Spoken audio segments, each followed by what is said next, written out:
Ma mission TV, le miroir du monde. Oui, le banini na garde à vue, ande kona yo maki mokeba etisiko yo solution zo mona na te. Naningo kota masolo maikite. Vous avez un problème? Non, le problème n'a été, mais il a osé m'insulter na TV Mbalebele. On y a passé à passer que vous pardonnez. Et c'est ce qu'on a eu. Et c'est quand mbebono memi wana. Mboko mpe. Autre là, ben ce Congo a dirigé ma bé. En tout cas. Colo. Devait dire, oh mon athée. Na le banet leg na alesa. Bon mon athée. Yo mon athée ba ote bakal. Après bandigono ya coalition ba ote bakal. Oh mon athée. Si un conseil à donner à Fati, Azolanda.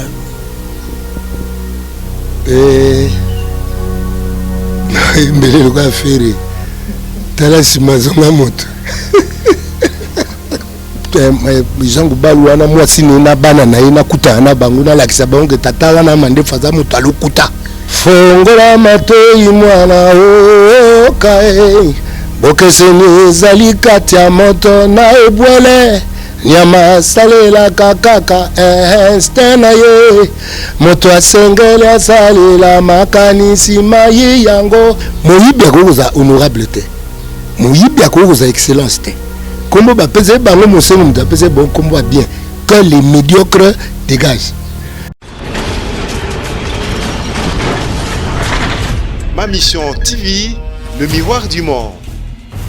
Ma mission télévision, le miroir du monde, vous connaissez très bien de Lux Arlo Ndeko Nankolo. Je suis là pour investir dans vous, Kotomalaka Tabino, parce qu'aujourd'hui, cette soirée, je l'aurai j'ai le grand plaisir à recevoir la Moutou il faut investir dans l'humain. Vous connaissez bien de la personne des gens qui bal Kalanazo, Tumboto, Kinshasa, au travers cette émission, dimension version originale, la Banzi Bolandaranga partout, en médias en ligne partout, aux en rapport à Sabino, information. Na Tungisaki beaucoup là, na Tungisaki, Ndeko Jean Koubal Kalala, to beta moi, li solo, to pantamon teke, la Marambo et Talimboka, la Marambo, Totiko, soit perti à mon ne makasi ya kosakanate na Afrika to ko bengti ko bungisa artiste de talent, artiste de savoir et de connaissances. Vous connaissez bien la personne, je suis en train de parler, Manu Dibango.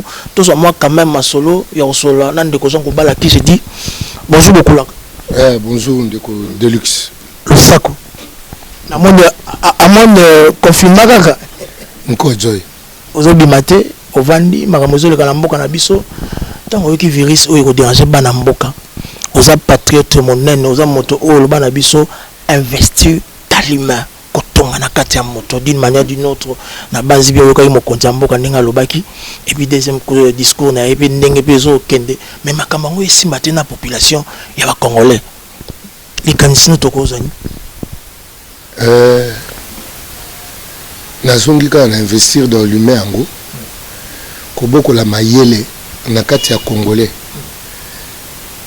okoka ko se confiner te ba raison pesé belé ba raison ça ya organisation na pays à l'état ngo est-ce que congolais a ko se confiner sans que abima à tenir 4 semaines et ça moi passi pour la majorité à ba congolais. Mais il est question de la vie aussi. Pour que nous laissons nous pour nous kolomoko. Quand nous kolomoko on peut ne faut pas que nous kuta na bokono. C'est comme on va laisser vie en katana. Il y a de part et d'autre ma responsabilité. Makamba le beza penza penze belé. Mais tout ça dans l'effort il y a ko kangamutema. Se confiner ndenge ba binga personnellement naza confiné banda tongoti mais ce qui est logo sali que neti lobi na kenota mama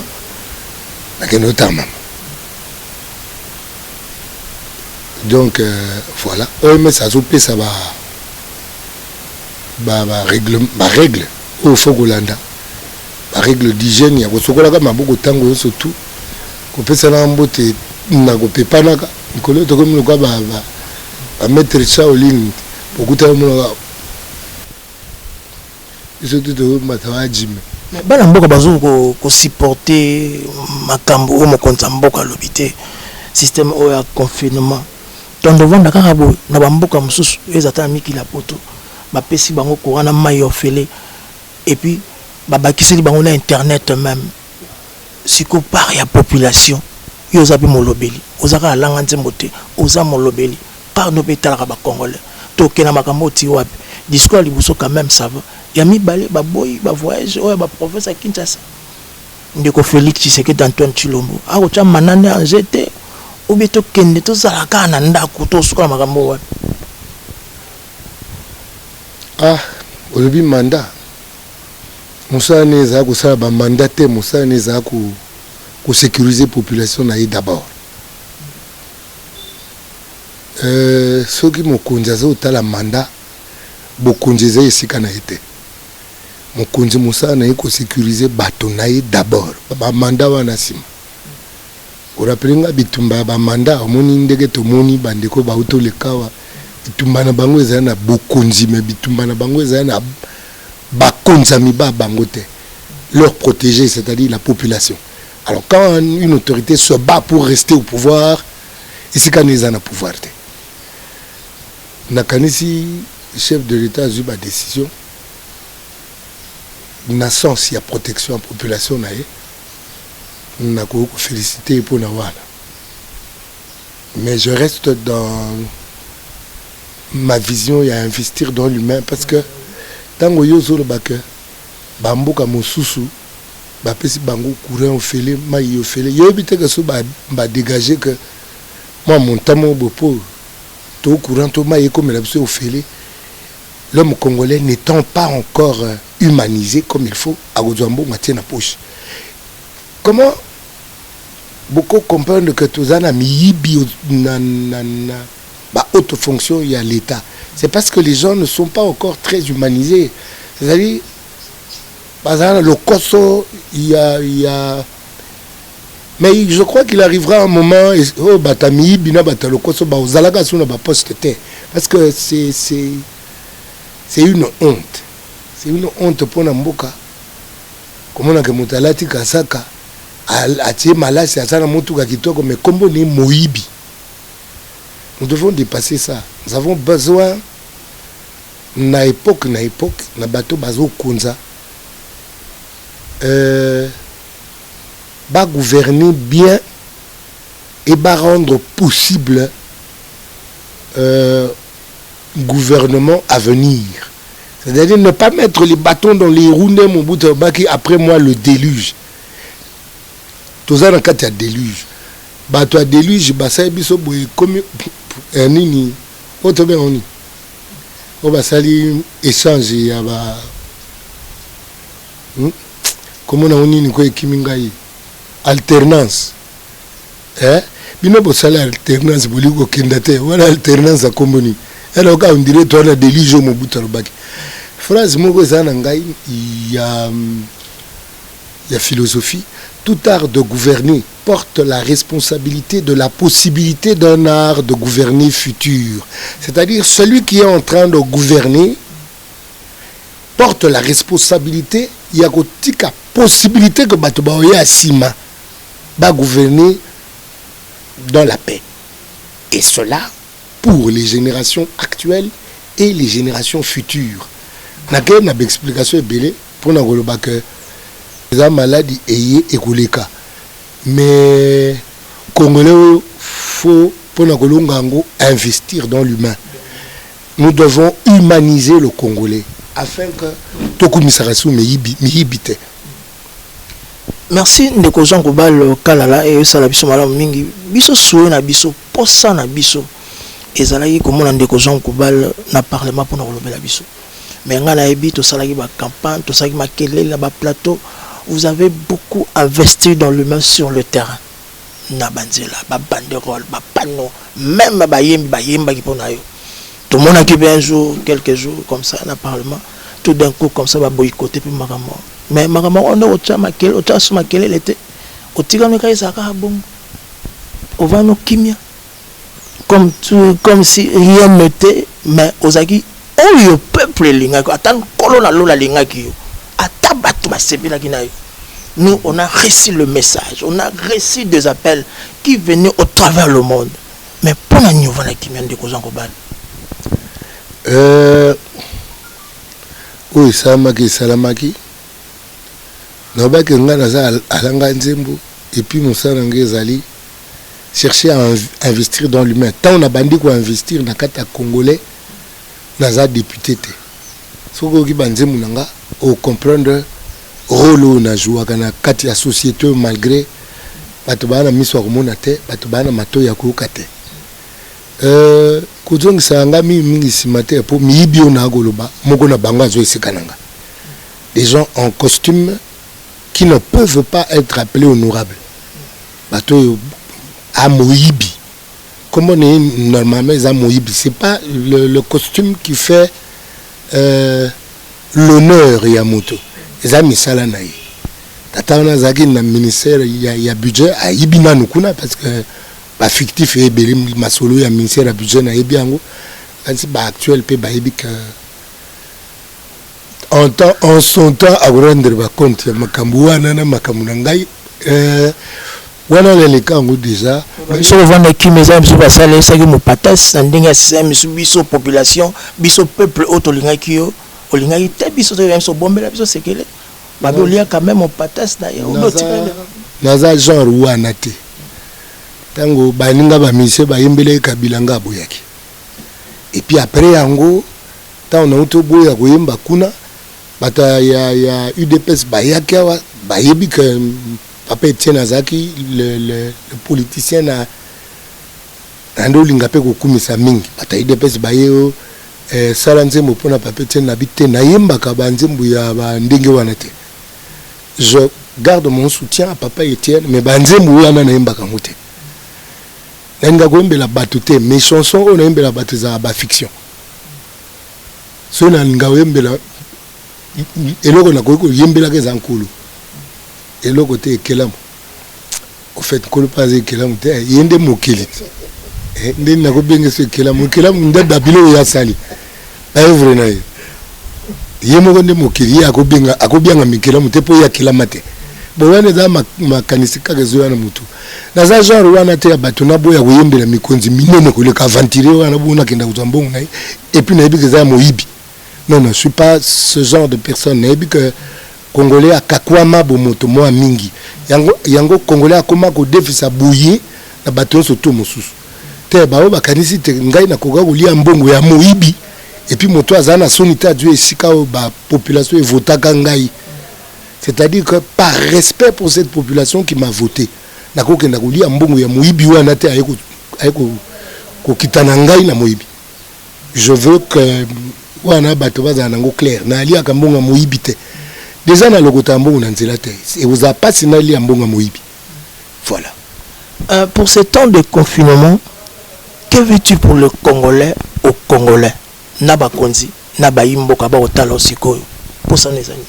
Bosenga mes amis parce que votre voix ils ont marqué biso sur le terrain. Votre voix ils ont marqué biso na parlement. Votre voix ils ont marqué biso na ba etandoike. Mais quand même ko interpeller moto moko ko influencer moto moko songolo pakala na temps oyo ya confinement. Bon na aussi ça na idée à nakina ngoni boso à propos ya d'élection na ngai place na ngande ba iba bande déranger ko tisiko te lota ngoka ko déranger ngate parce que ceux qui ont dérangé te mais biso population peuple ba déranger bango parce que tous ont manqué au fait tous ont sanga yo mais le bien ko déranger nga oui de temps en temps mais le que déranger nga ko leka eza ko mona que Congolais a commis quoi accepter de se laisser diriger par des voleurs connus des individus que Congolais yebi ko yaza moyibi mais que moyibi akoza mokonzi bon na sisi te wala nazo ko sekate zaka na mboko to yebi que ce monsieur là ala moyibi nani maître Nangai Mosusu Kong Fuzi abi rectification des noms. Nous devons rectifier les noms. Les noms doivent ressembler à bakolo nango. Moyibi akoza honorable te. Moyibi akoza excellence te. Combo ba pese bango mosengo muta pese bon combo bien que les médiocres dégagent. Na sisite na ngana loba souci eko le kangai pe berete po bino batu na ngai tokoza na posa na za na parlement mais nkolo abi mwana ngai sortez du milieu de mon peuple. Kozana kata lisanga ba ya ba banani ba scorpion na ba lute yoza mwana ngai bima. Lelo musu yokoza epesi pasi na moto mais lobi nango eza malamu mingi pona yi na liso nkolo. Bon, elo ni na lingi siko pona ba congolais na tango ya confinement ezayena nous discipline. Reste ba na politicien voto qui na petit peuple ba imboka ba otalo ba Orlando au travers cette chaîne ma mission télévision. Na zaka généraliste mingi. Yozo benga petit peuple nani ba konzi banani. Mibi wana wa mibi bana kati. Oko benga petit peuple quelqu'un de discipliné au hasard ordonné pas naïe une grande âme ko benga petit peuple. Parce que surtout ba konziango ba tchabiso ne sikana ba petit peuple ba tchabiso koto wana ba petit peuple mais yo quand même oye lobi non investi dans l'humain oye ko pesa biso sengo wana espoir wana elite wana mais mutu a pesa biso elite wana investi dans l'humain ba boto la biso e déranger biso tendeli na bandolo ba makambo ya confinement na tango confinement nangi ba congolais aza discipliné.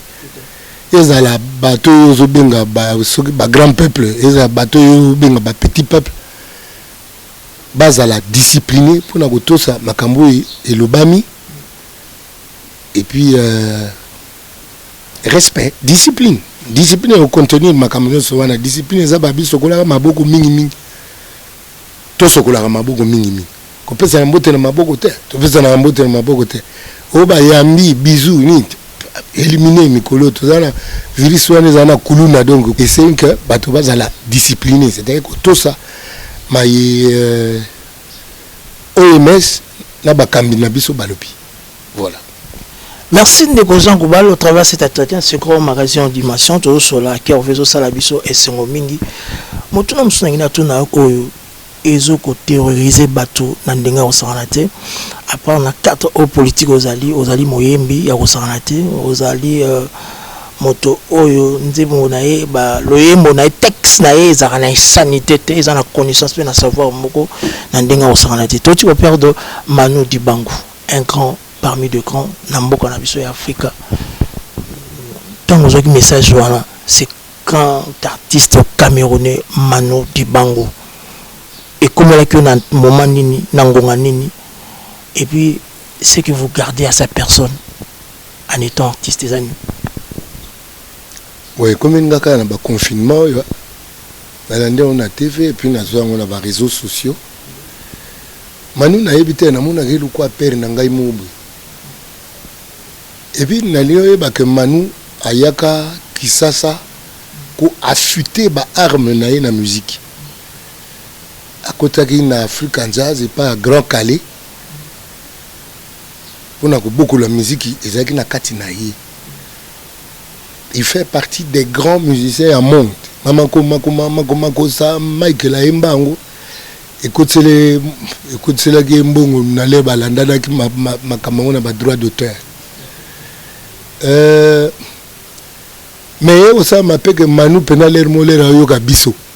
Abi oh ba héritier à Calais Jeff Pena Bangoyo ce grand Manu là les biso to ba que Congo amboka ya musique et ça c'est vrai Congo amboka ya musique mais comparé congolais à belge tango instruction ezaki malunga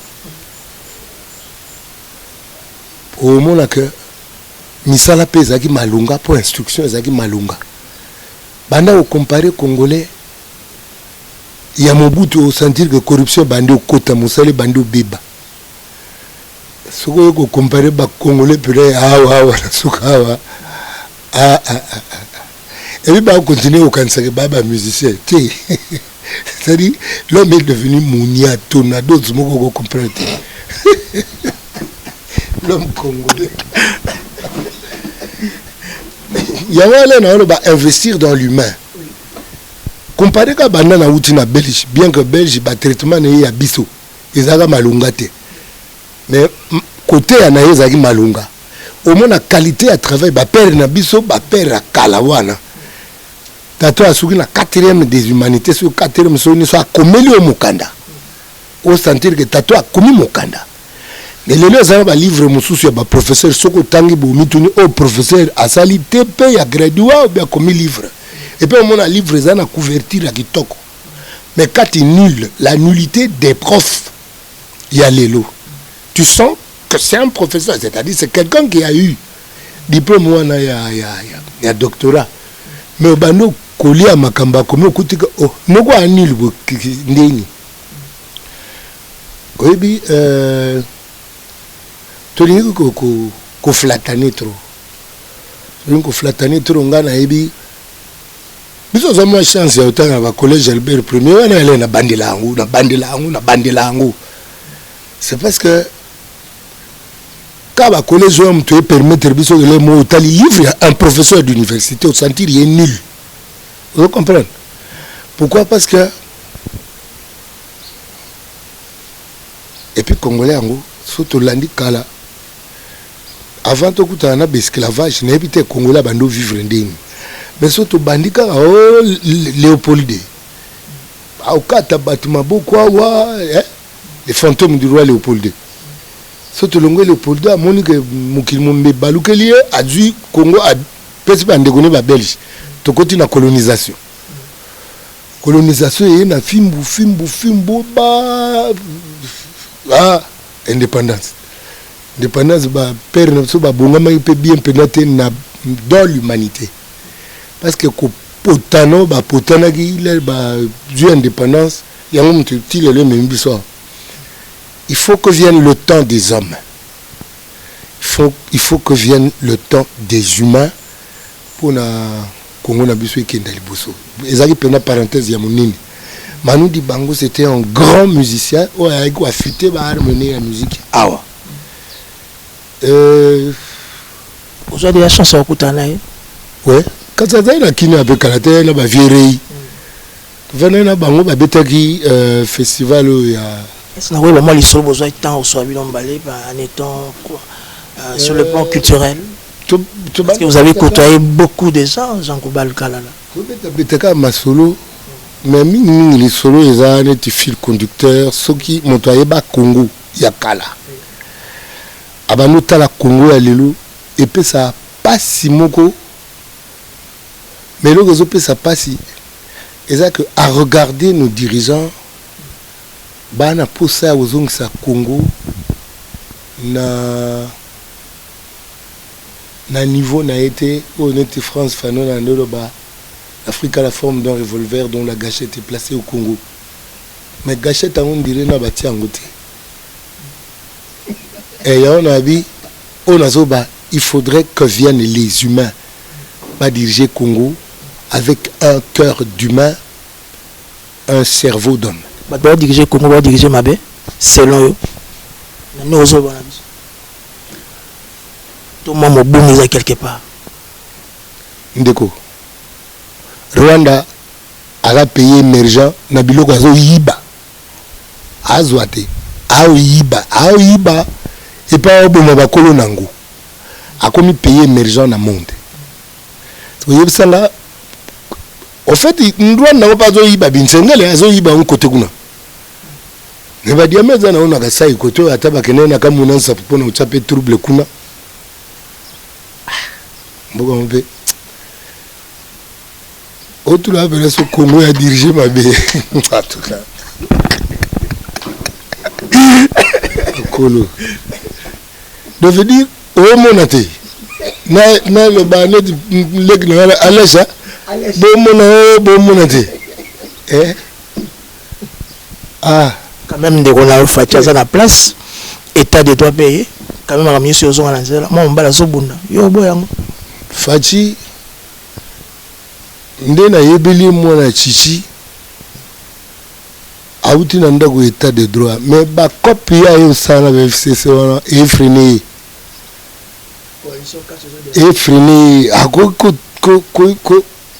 ko utiliser état de droit ya papa chichi te Ce qui na libala na ke kota na ba FCC wana bato wana baza na état de droit te c'est pas un état de droit de 18 ans de tout le monde makambo te état de droit nini oyo eza ke bazo bare bato oyebi histoire ya showa baliwa ya bajuif ezalaka 5 à 6 millions et lelo Congo ekomi na ba 13 millions et puis communauté internationale oyo aloba ni mpe te aloba rien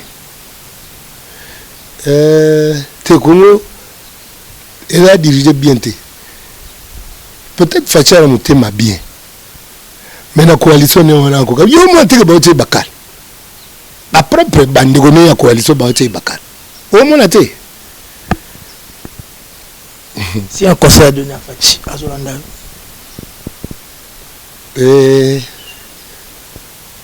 mbele loka affaire tala nsima zonga moto ata na nsima kote balaila papa chichi ata akuna ayoka mpe bemission ne mosu asala abandela yoka ngo aloba nde koloba abandela ngo ayoka ngo bien mpo maloba wana eza na valeur nango. Merci beaucoup ndeko Jean Koubal Kalala. La famille Oyozotala, la famille artistique, au bazole la Cameroun, au bazole en Afrique, au bazole la peine à Congo, surtout déplacés ils avaient pour Olobanini pour la disparition et à Manu Dibango pour la maladie Oyo Covid-19.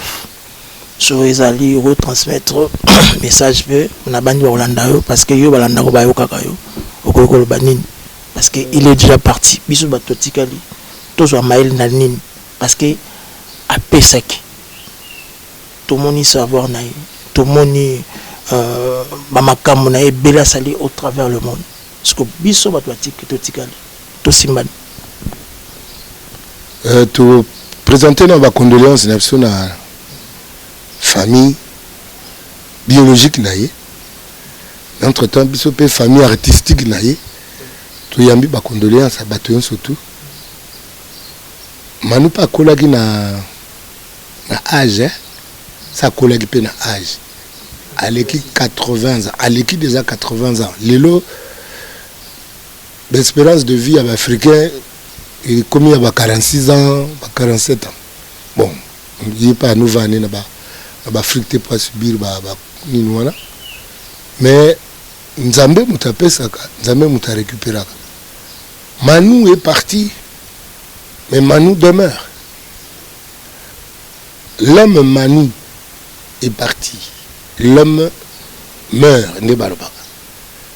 Mais l'art Manu, l'œuvre Manu, opus, demeure. L'homme meurt, son art demeure. Manu est parti. Manu est avec nous. Manu est avec nous. Azaki grand parce qu'il a investi dans lui-même. Kolongwa, Paris, d'abord détecter que musique est na Congo na kita Congo. Allons Paris. A quitté Congo aye uvana na ba Kalejif. Et puis azu parti azwa qui a continué. Na beta musique grecque pour na bongo. Na beta musique grecque, na beta musique arabe, na beta reggae, na beta na boîte, na ville. Na ba ladero na ba kafkons, na beta kuna, na beta na madiata. Na beta na les redoutables, il y a Tantina Betty, na beta na musique ya ba sengale, il y a ba machi, il y a ba bunda. Pourquoi? Parce que nazo investir dans ngai. Donc allez mon ba petit babara. Ah, vini. Deni na ko beta musique neti yo. Landa nzela. Eza teke olomba kia yo komi kuna te. Eza na cheminement. Eza investissement mobimbo au sala na kati na yo. Et Manu a fait ça. Manu ba modèle na biso. Ba Manu wana ba modèle na biso.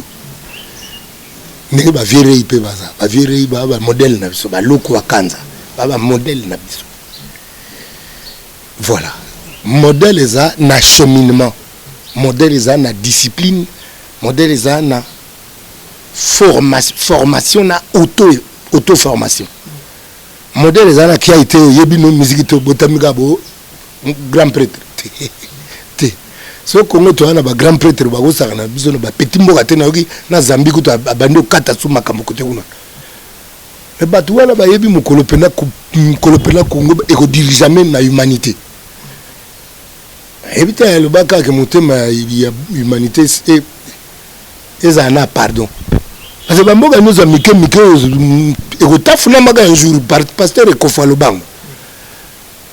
Pasteur Ekofo ba monake alobi mabe. C'est-à-dire mutazo lobi la mboka na ye au lobi mabe. Il y a une vitesse métro, il fallait quand même tempérance. Il y a qui on dirait c'était comme il y a eu un compte à rendre, on dit réclamant de compte. Il y a un de cause en global. C'est bien quand on a tout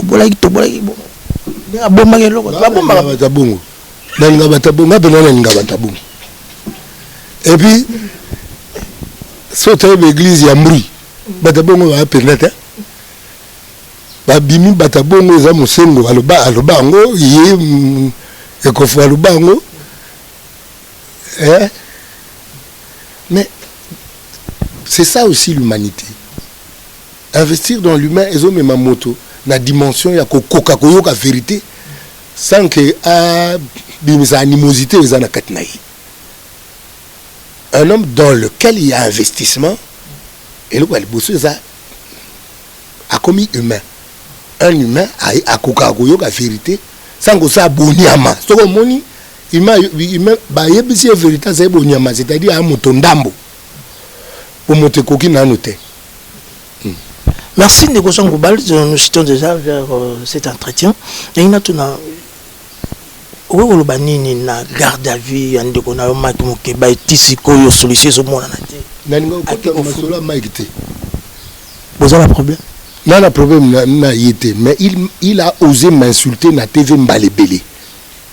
Mais alors il y a mutuna avec Ndeko na. Batunanga baza bato bana respect na moninga. Ndeke Christo abaki batunanga baza bato basa. O bunga na ba nini ma bisa famille ça game sur moi certaines clarté ba nini ba oneka ko nungana. Bon na TV. Jean Goubal wana mwasi na bana na ina kuta na bangu na lakisa bangu tata wana mande faza mutalo kuta. Tu cites ma femme, mes enfants, oyebi nde na bogola bango te. Oyebi te ba enfant nanga ba descendant ya nani. Tu ne sais pas la légèreté na obo mesa nango oyo kotsa légèreté no epa nanga. Je dis na lokota mbongo te. Abi Jean Goubal moto FCC. Oh. Mais et ça il n'est beaucoup maltina pour ana ya ko inciter comme ça. Yo lo bani lo mama bete. Parce que quand même un moment l'autre non. Batamaye la tangi na interview no ça batamaye ba Jean Goubal batamaye ya mboko. Ya oza nini bunga bino. C'est autant que na limbisa nante.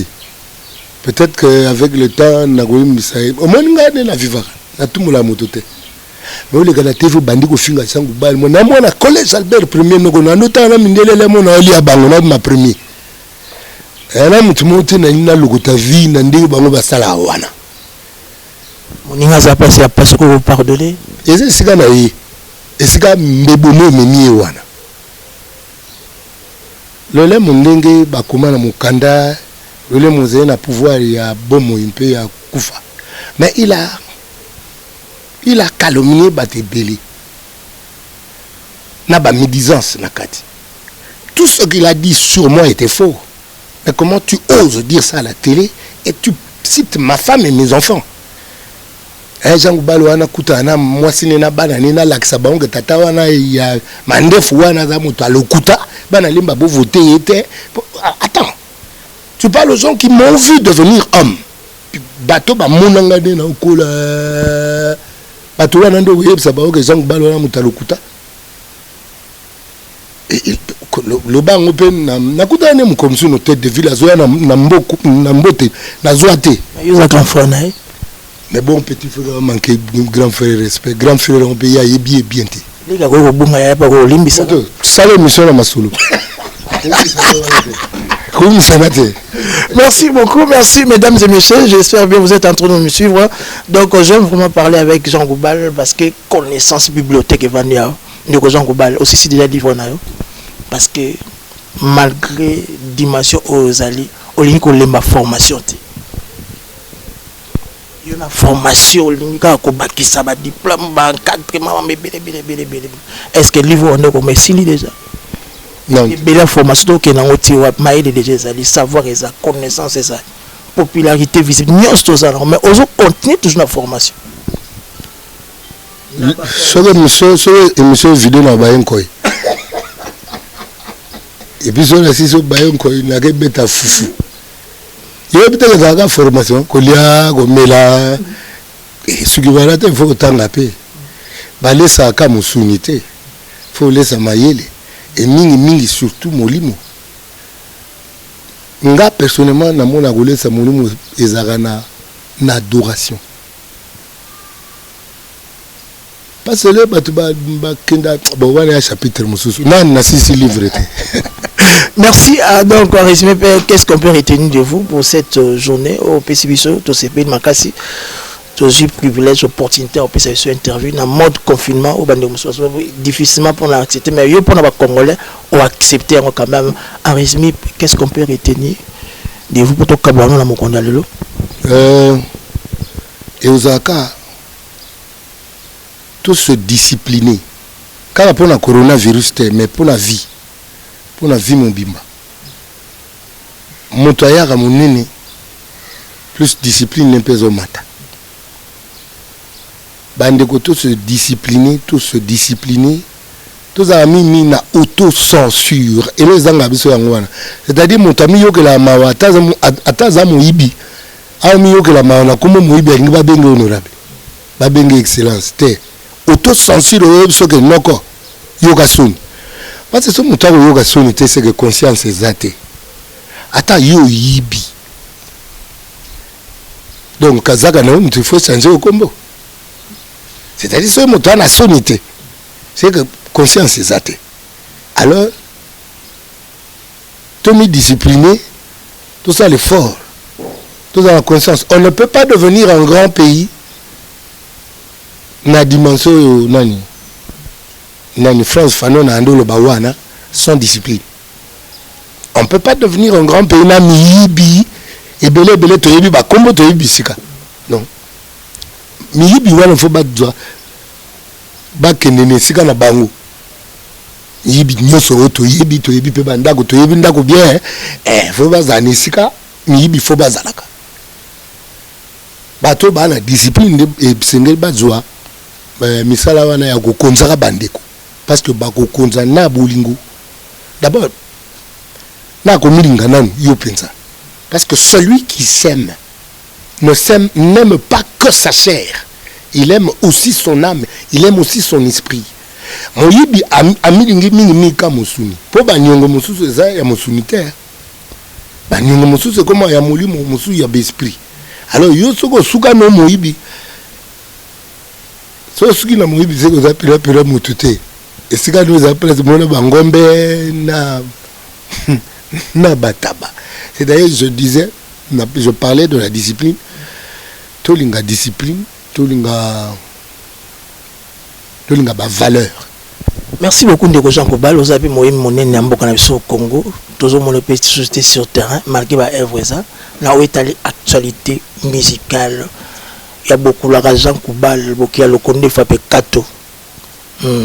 Moko ba Congolais balingaka mingi na oita loyembo sur terrain zate à quand vous êtes le monde aux otana yo bien to ba quand même important fongola matoi mwana o kae bokeseni zali kati ya moto na ebwele nyama salela kakaka stena ye moto asengele asalela makanisi mayi yango mwana bokolo mayele yikula kokabula mabe malamu po ozali responsable ya yo moko ya baninga mpe ya mokili zinga na yo mawo fongola mato ishege mpe okae ba champion mosusu ba uta na balabala Ça dépend nandengo komi pezela discipline bosana chance lokopamba yekola musala okozuwa ntina kati ya bato bosana o moto moindo akokufaka na microbe te lokuta monene bwebwakisa mwana lelo yoka investir dans l'humain na loyemo yango yozo banana terete ndembo elega na tableau wana Beatrice badélestage te chaque jour badélestage bacourant fongola mato ishege okae maloba manga ya mpaka yo fazere yoka bachampion mosusu bauta na balabala ça dépend na ndenge okomipesela discipline bosana chance lokopamba yekola mosala okozuwa ntina kati ya bato bosana o moto moindo akokufaka na microbe te coronavirus ya ye. Merci mesdames et messieurs, c'était l'artiste. Donc l'artiste en vrai, ça c'est du lourd sur yo qui est dans le fond et dans la forme au senti contenu et ma casse ya kokemba. Nane sengo ozana yo, na linga ko tellement trop, na linga ko tellement mingi. So eza bato ba linga ko biso to za to linga yo. To za toujours na la tati na lola, to ça toujours visibilité na yo. Ah, merci de luxe. Bon. Merci. Merci. Te na pesi ba congolais nous sommes na makambo ya makambo tanga ba kombo yango komisi ba tumusu député kapo ba yembaki et komisi mutumu ministre kapo ba yembaki otunie nino yebi ko sala onga na danse na nini oyo ba te ba boka ngai. Merci beaucoup Papa Jean, donc c'était un honneur de vous recevoir encore de plus sur ces grands plateaux et à haute dimension version originale. Donc vous êtes une bénédiction pour le Congo. Merci à qui parce que merci beaucoup à Voldi Ngituka, merci à Derek, merci à la très distinguée dame Bibi Kavinga. Donc merci na bandeko tuba na Congo nyoso tu bonga ko yoka mongongo ya Papa Jean Bokia le Condé Fapé Kato mona mboka ya solo, un vrai Congolais, donc un vrai artiste. La CP la mine émission to bonga na toujours ma mission télévision Le Miroir du Monde, partout, dans la chaîne TNT, Bluesat, Média, lui, on est là, toujours pour investir dans vos cotons à la bino. Tout beau, ça n'a rien côté, investir dans l'humain. Yangoni Maloba, Papa Jean Pessisso. Ciao. Beaucoup la remercie beaucoup. Ma mission TV, Le Miroir du Monde.